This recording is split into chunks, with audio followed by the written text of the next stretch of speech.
Have a vision. Think big. Ignore the naysayers.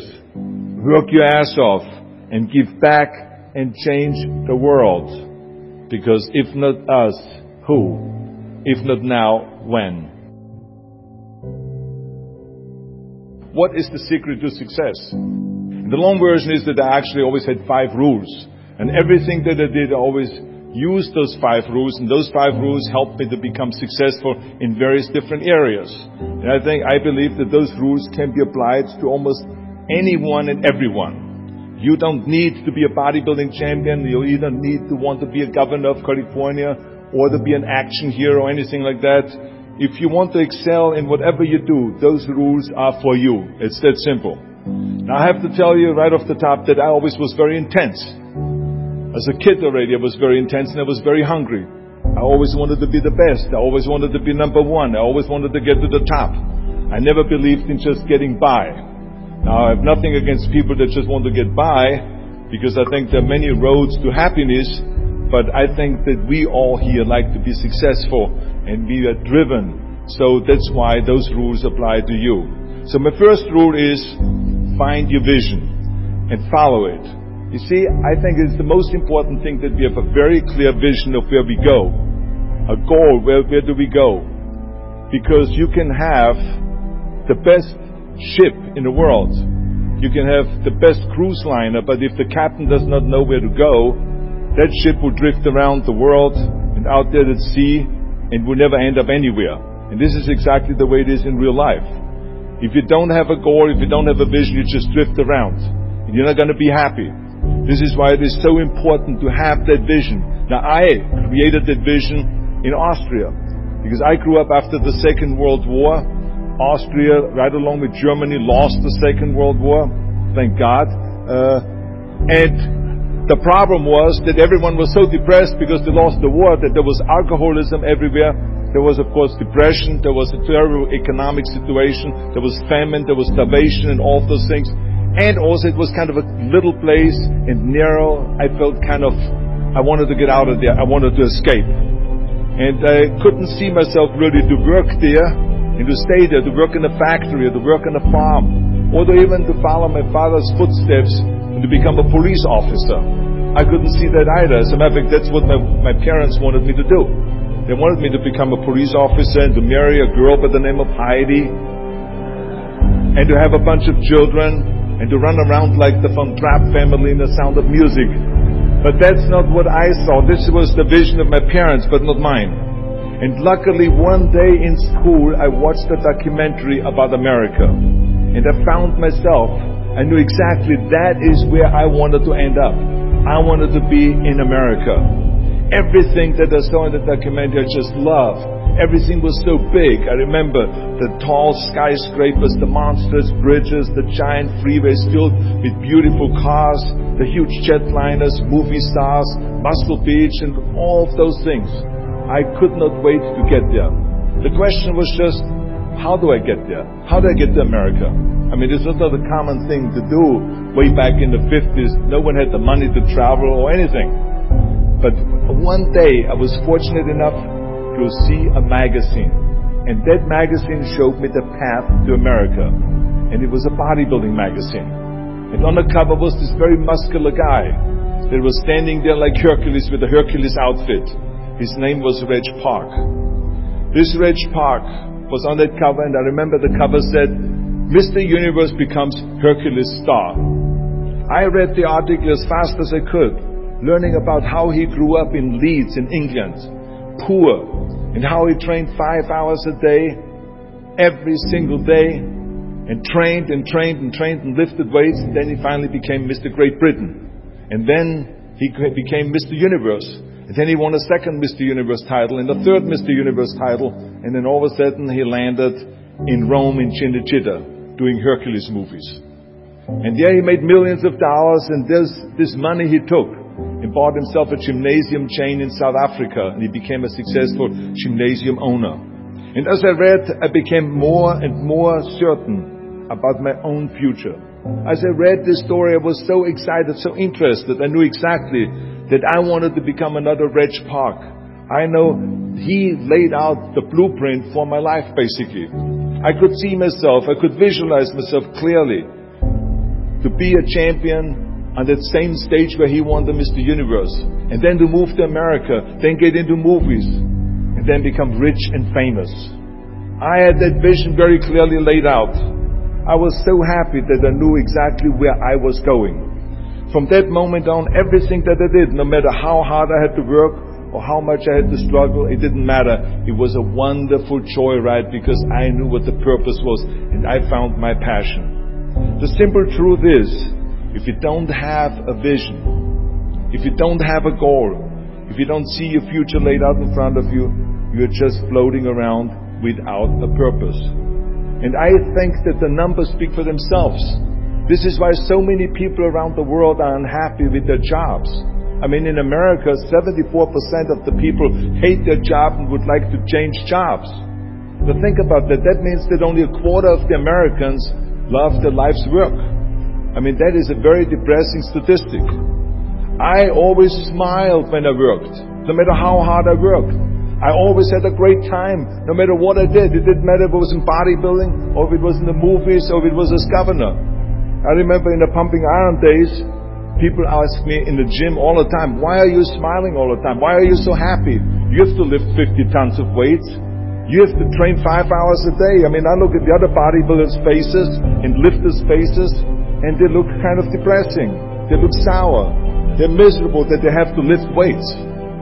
You don't look miserable, you look happy. And I tell them always, I say, I smile because I know exactly that every rep that I do, that every set that I do, every weight that I lift, I get one step closer to turning that vision of mine into reality and becoming that Mr. Universe. I could not wait to lift another 500 pounds in the squats. I could not wait to do another 1,000 sit-ups. I could not wait to do bench press, more bench press and more curls until I couldn't move my arms anymore. Because I knew that every rep got me closer to standing on that stage as a champion. As a matter of fact, when I lifted weights, I didn't really feel like I was lifting weights. I felt like I was lifting a trophy over my head each time I lifted. And to have all those bodybuilders around me and thousands of people screaming. And I tell you that this vision didn't just help me in bodybuilding, it helped me with everything, like I said.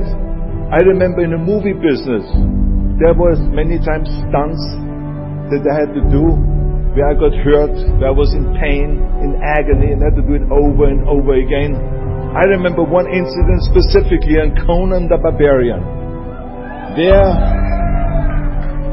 I was, crawling on all four, on rocks, over rocks and gravel, holding my sword right in front of me. And as I was crawling, the camera followed me, and it was around 30 feet. The crawl on those rocks and this gravel. And eventually, after 10 takes, my elbows and my knees started bleeding and hurting. And the director came to me sheepishly and said to me, he says, do you mind if we do another take? I need a close-up of you. And I said to him, no, I don't mind at all. I said, go and do as many takes as you want. He says, no, I don't want to do that because I know you're in pain, you're bleeding. I said, no, I don't feel any pain. I said, the only thing I see is the finished scene. I see the finished scene of me crawling on all four with my sword in the front, crawling up and sneaking up behind Thulsa Doom, the main villain of the Conan movie that killed my parents, and rising up behind him and cutting his head off. That's what I see. Remember, crush your enemies, see them driven before you, and hear the lamentation of their women. So this is why, because I visualized that scene, this is why I did not feel that pain. I did not care if I was bleeding on my knees, because I know that pain is temporary, but the film is permanent. And I explained that to the director, so this is why I try to tell you, always discover your vision, and the rest will follow. Now my second rule is never ever think small. If you're going to accomplish anything, you have to think big. You have to go and shoot for the stars. The biggest challenge most people have is because they think small. And the reason why people think small and why they choose small little goals is because they're afraid to fail. They know that if you shoot for a big goal, then the chances of failing are very high. And they're afraid of failing. It's one of the most common things why people are frozen and why they can't make a move in life, because they're scared of failing. I say to myself, hey, I'm not worried about failing because that's part of life. You're not going to go and win everything.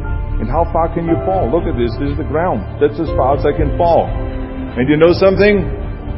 That the only time you really consider the failure is if you fall and you don't get up. But if you get up, you never consider the failure. So I never considered myself a failure. I always considered myself a winner, even though I fell every so often. But I always got up and I always moved forward. This is the important thing. I never had any patience, of course, for thinking small, because in German we have a saying, wenn schon, denn schon. And that means that if you do something, then go all out and do it well.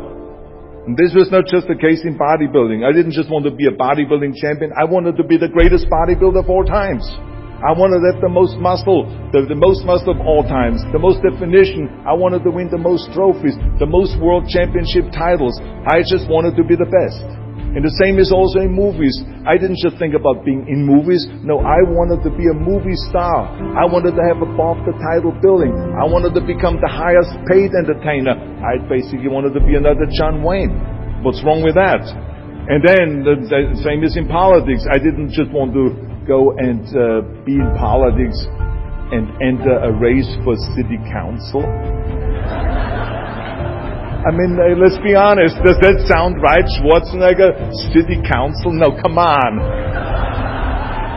Not even Schwarzenegger and mayor. No, it had to be Schwarzenegger running for governor. But not just any governor, but governor of the greatest state in the United States, of California. That was the important thing. I'll give you an example of thinking big. When I became governor, I wanted to rebuild California's ancient infrastructure. You see, America has been living off infrastructure that was built in the 50s and 60s. And it drives me absolutely insane that America hasn't started rebuilding that infrastructure.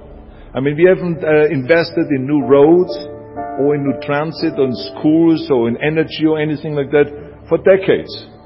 The number of cars that we have now in America are 4 times as many as we had in the 60s.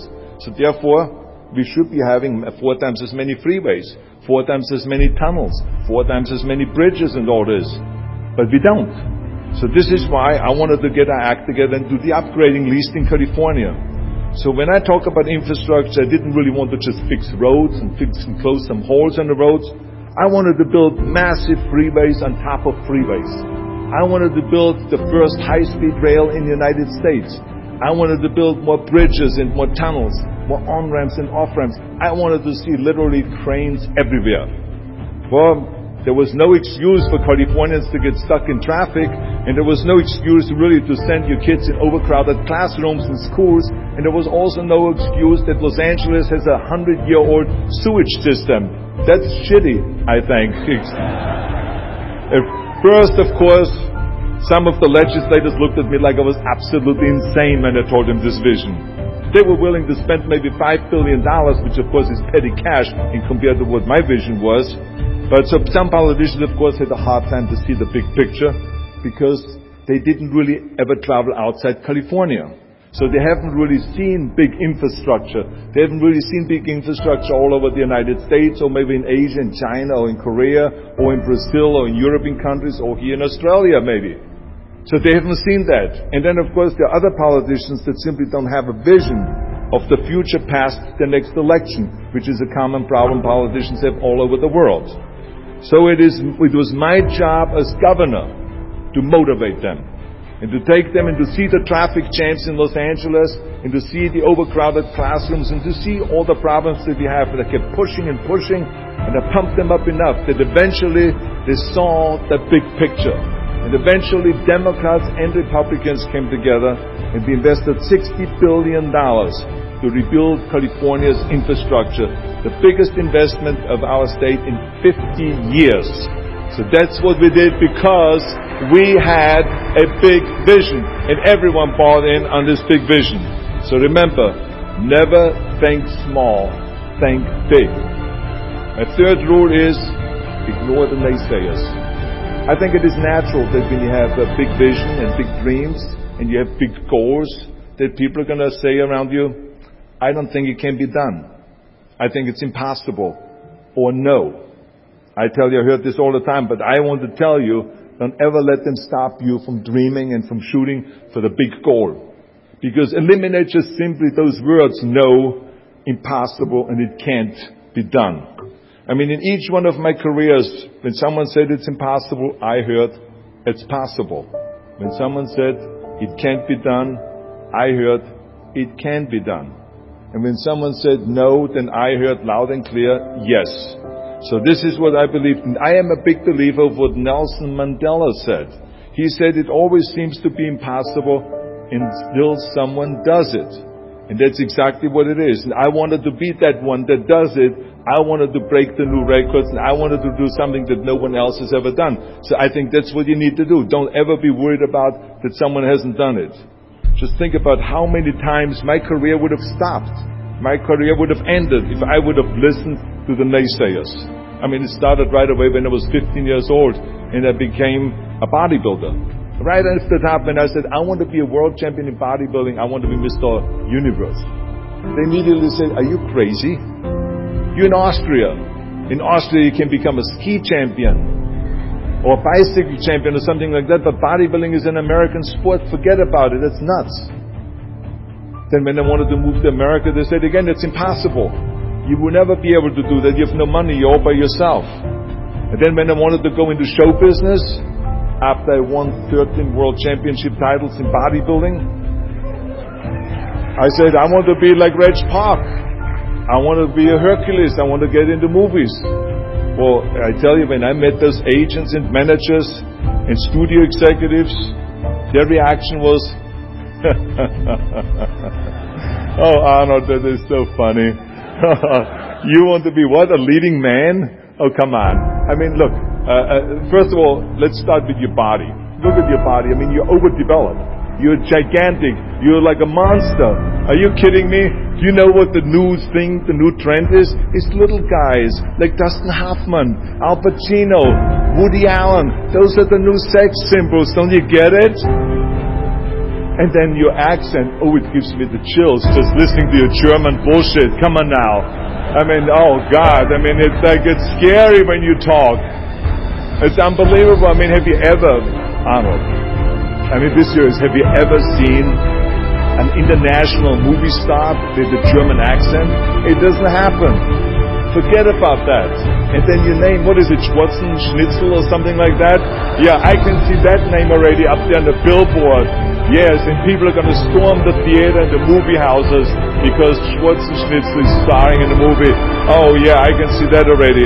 So that's what they said. They said to me, look, forget about it. You're a nice guy. I mean, you're a bodybuilding champion. Why don't you open a gymnasium or a health food store or something like that? We can help you with that. And then we get you on the side some little parts. Like maybe playing a bouncer. I mean, with your body, perfect. Or maybe a wrestler. I have a good idea with your accent, a Nazi officer. Now that's really great for you. I call my buddies over at Hogan's Heroes. I mean, they would probably use someone like you. So that's what they said. Imagine that. Everywhere I turned, they said, no, it won't happen, it's not going to happen, and forget about it. Luckily, I did not listen. I did not listen because I knew if I worked hard enough, and I worked as hard as I did in bodybuilding, 5-6 hours a day, that I will make it, that I could prove them wrong. And I started working very hard. I started taking acting classes, English classes, speech classes, dialogue classes, even accent removal classes. I ran around all day saying lines like, a fine wine grows on a vine. Because you see, we Austrians and Germans have a difficult time with the V and with the W and with the F. We get it all mixed up. So it was a fine wine grows on a vine. Or the sink is made out of zinc. And all those kind of lines. I said, over and over. And you know something? All of a sudden, I got a little break. In the early 70s, I remember All of a sudden, I got a TV show. A little part. Then another little part. And then all of a sudden, I got a phone call from Lucille Ball to be in her special happy anniversary and goodbye, which was with Art Carney. I had this 6-minute scene as an Italian masseur. Now, most people don't know the difference between an Italian accent and the German accent, so I got away with my German accent. But I played this Italian masseur, and I was so delighted. And then right after that, I got a guest starring role in Streets of San Francisco with Michael Douglas and Carl Malden, and then Pumping On and Stay Hungry. And then, of course, I landed the big role as Conan the Barbarian. So finally, I got the big break. And you know what was so interesting about it was that as soon as we were finished with the Conan movie, we were out there on a promotion tour, and the director said at the press conference, the director is John Milius, he said, if we wouldn't have had Schwarzenegger with those muscles, we would have had to build one. Now think about that. Before it was this huge obstacle to have this body, and all of a sudden the director says, if we wouldn't have had Schwarzenegger with his body, we would have had to build one. Now what a turnaround.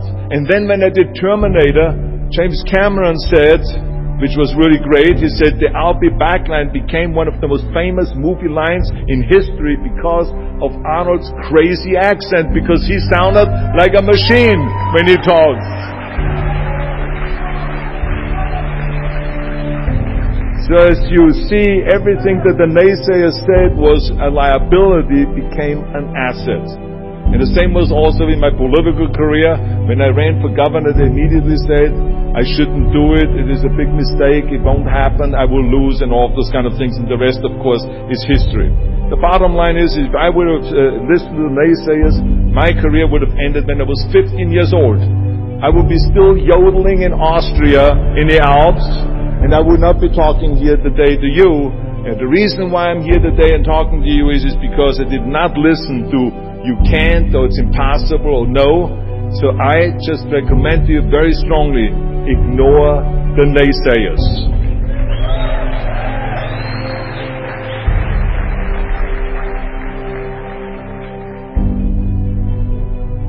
My fourth rule is, work your ass off.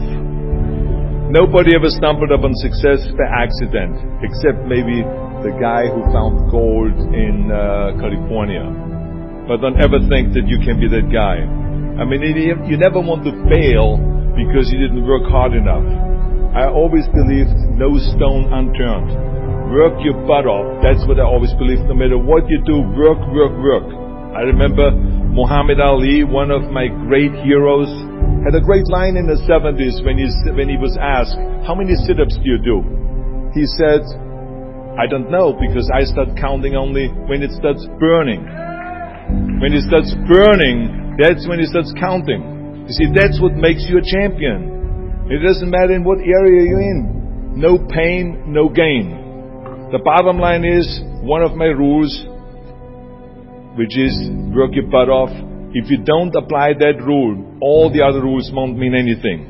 I mean, it drives me absolutely nuts when people say, I don't have time to work out. Haven't you heard that many times?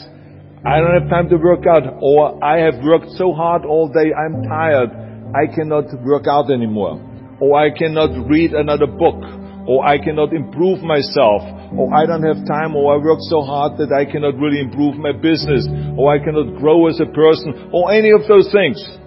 What the hell are we talking about here?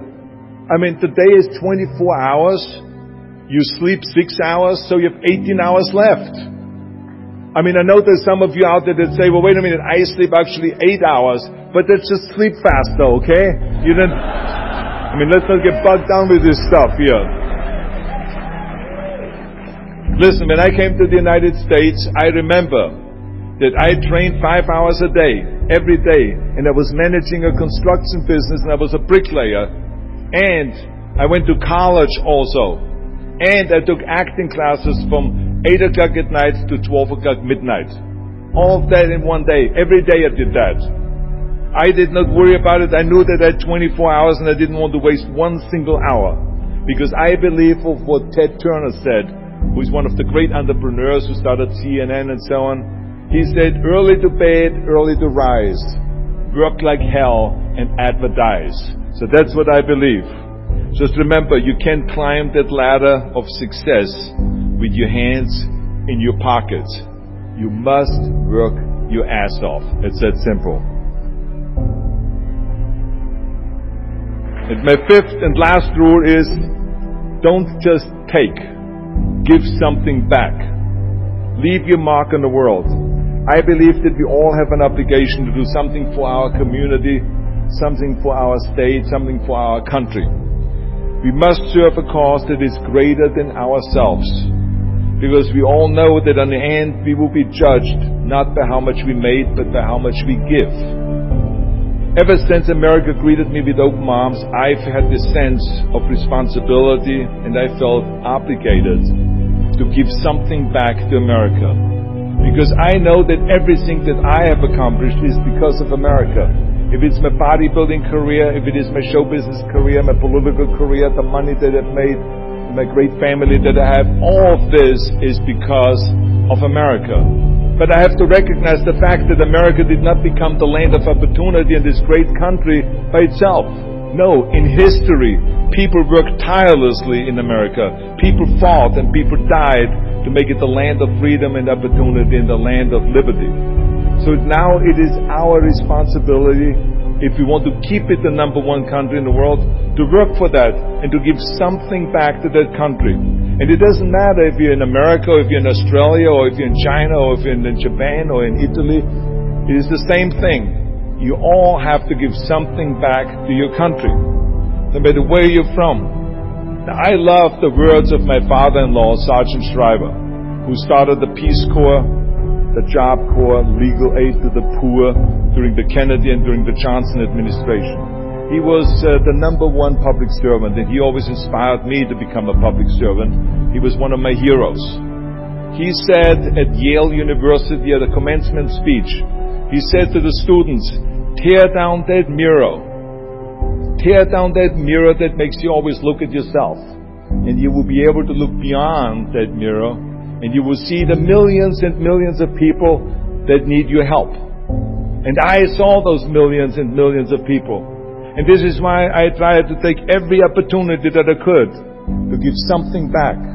I started training Special Olympians, people that were intellectually handicapped, to help them with weightlifting and powerlifting. I became the international powerlifting coach and the torchbearer for Special Olympics.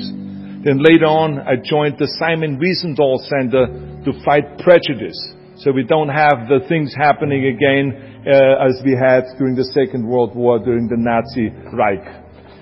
And I joined also the President's Council on Fitness. I became the chairman under President Bush from 1990 to 1993. To be the chairman and to promote health and fitness in all 50 states. I traveled all 50 states. I started after-school programs for the most vulnerable children, for inner-city children, to make them be able to say no to drugs, no to gangs, and no to violence, and to say yes to education and yes to life. And every single time I reached out and I gave something back, I felt fantastic. Nothing made me happier. I would rather play chess with an 8-year-old kid in an after-school program, or play golf, a round of golf with a Special Olympian, then go down another red carpet of a movie premiere. And I have nothing against movies, but to give something back to me is more important than just to think about myself. Eventually, the joy of giving back was so great that I decided to become a public servant full-time and to turn my back, actually walk away from my career as an actor. After I finished promoting Terminator 3, I jumped into the race, into the governor's race in California, and I ran for governor. And even though my friends advised me not to do that, they said, "Are you crazy, Arnold? Don't you understand that you would lose now this $20-30 million a movie that you're getting paid? And they will only pay you $178,000 as governor a year?" Well, I didn't care, because I knew that all the money that I've made and to be in that position in the first place to make this money is because of America. It was time to give something back. So I became governor, and I didn't even take the $178,000. I gave it back to the taxpayers, because it was petty cash. It's the last thing I needed. And I can tell you that those 7 years were the most exciting and the most rewarding and the most gratifying years of my life. To work all day long, to solve problems and to serve the people was absolutely heaven. It was the best job I've ever had. But I also knew that eventually it's going to come to an end. And after 2 terms, it did come to an end. But when it came to an end, the one thing that didn't come to an end and was not finished was my desire to be a public servant and to serve the people. And this is why I continued to work for Special Olympics. That's why I continued to work on fighting my fitness crusade and traveling around the world to promote health and fitness. And this is why I continued to support after-school programs, and we even started the Schwarzeneger Institute at the University of Southern California to continue to inspire students and leaders around the world to find solutions to complicated issues and to give back and to make the world a better place. So thank you. But I tell you that I was very fortunate that I had great heroes. I had great heroes that I could look up to, and I mentioned 2 of them, Muhammad Ali and Sergeant Shriver, my father-in-law. But there's other great heroes like Gorbachev, Reagan, Mandela, great leaders like Mother Teresa, Chancellor Kohl, and Churchill, and the list goes on and on. I mean, those people had such an impact on the world. Single-handedly, they've changed the world. I mean, if you think about just Gorbachev, I mean, this man, every time I meet him, I'm in awe. I mean, he grew up under communism, and he rose from the bottom of the ranks straight up to the top. He became president of the Soviet Union, one of the most powerful people in the world. And he was the leader of the Communist Party. And when he was in a top position, he realized that the system was broken. Now, what do you do when you're the top leader of the Communist Party and you realize that the system, that communism, doesn't work? Well, you know what he did? He dismantled communism. Think about the courage that takes. I mean, the guts that it takes to do that. Think about that Gorbachev completely transformed his country with glasnost to give his people for the first time freedom. And then through perestroika, by reforming Russia's economy. He didn't wait for the next president. He didn't complain. He simply said, if not me, who? And if not now, when? So I feel very strongly all of us need to have and embrace that kind of a spirit. We all can create change, whether it is in our neighborhood or in our local schools or in our country. It can be big, but it can also be as little as just going to a school kid that has problems reading and teaching that kids how to read or how to do math.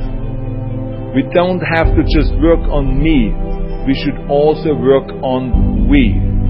Not just me, but also we. Remember that. To lead a truly full life, you must give back. You must leave the world a better place than you found it. Because the bottom line is, it is up to us. I mean, those rules that I've given you are important rules, but giving back is one of the most important rules. I guarantee you that if you follow all of those rules, you will have many victories to celebrate. You will leave, your work, and you will have extraordinary kind of a record, and you will leave a legacy behind that you can be proud of. So I want you to remember those rules. Have a vision. Think big. Ignore the naysayers. Work your ass off and give back and change the world. Because if not us, who? If not now, when?